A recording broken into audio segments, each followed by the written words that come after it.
একসাথে চললেই সবাই বন্ধু নয়, কারণ বেইমানি আর বিশ্বাসঘাতকতাগুলো সবসময় কাছের মানুষগুলোর দ্বারাই হয়। তার মধ্যে আমাদের বন্ধু নামের মানুষগুলো অন্তর্ভুক্ত হয়, অথচ তাদের দ্বারা বেইমানি আমাদের কল্পনার বাইরের হয়।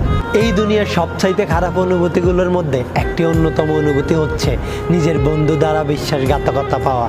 কষ্টটা ঠিক তখনই লাগে যখন কেউ নিজের স্বার্থের জন্য তার বন্ধুর সাথে বেইমানি করে।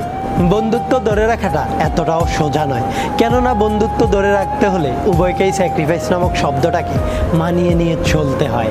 সেই বন্ধুত্ব কখনোই টিকে থাকে না যে বন্ধুত্বে কোনো একজন যদি স্বার্থপর হয়, কেননা স্বার্থপর মানুষজন নিজের স্বার্থের জন্য বন্ধুত্বটাকেও কুরবানি দিয়ে দেয়, যেটা কখনোই ঠিক নয়। কেননা বন্ধু ছাড়া আমাদের জীবনটা অনেকটাই অচল।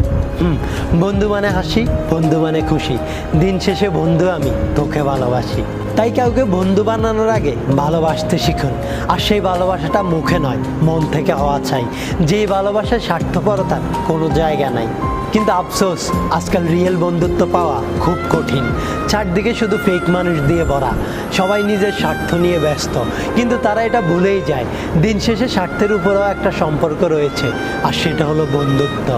আর এই ফেক মানুষগুলোর ভিড়ে যদি আপনার কোনো রিয়েল বন্ধু থাকে, তাহলে সত্যি আপনি অনেক বড় ভাগ্যবান। আপনার বন্ধুত্বটাকে কখনোই হারাতে দিবেন না, নিজের সবটুকু দিয়ে বন্ধুত্বটাকে ধরে রাখুন, যাতে দিন শেষে গলা উঁচু করে বলতে পারেন আমার একটা বন্ধু আছে যাকে বিপদে আপদে সবসময় পাই আমার পাশে। বন্ধু মানে ক্লাস পালানো,